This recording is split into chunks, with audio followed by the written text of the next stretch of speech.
बच्चों, let's see the question here. Question says that state true or false. A right circular cone is solid generated by revolving a line segment which passes through a fixed point and which makes a constant angle with fixed line. We will start the solution here. और सबसे पहले इस case में हम start करेंगे की concept के साथ.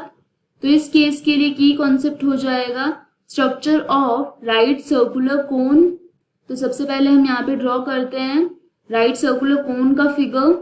सो this is a structure of cone and when we draw a perpendicular from vertex to base, तो यहाँ पे क्या फॉर्म होगा, एक 90 डिग्री एंगल फॉर्म होगा.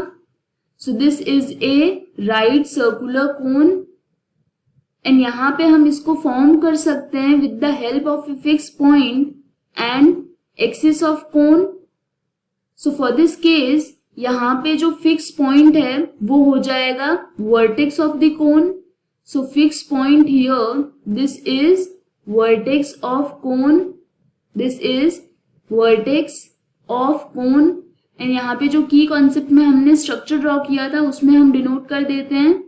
सो here this is vertex of cone और we can say this is fix point in this case. Next अब हम बात करते हैं फिक्स लाइन के बारे में. तो फिक्स लाइन हो जाएगी इस कोन की axis and axis this passes through vertex of cone. So the perpendicular which is drawn from fixed point वो हो जाएगी इस कोन की axis. So this is axis of cone and जब इसके अबाउट हम रिवॉल्व करेंगे तो उस केस में हमें ऑब्टेन होगा right circular cone. That means यहाँ पे जो गिवन स्टेटमेंट है, a right circular cone is solid generated by revolving a line segment which passes through a fix point and which makes a constant angle with a fix line.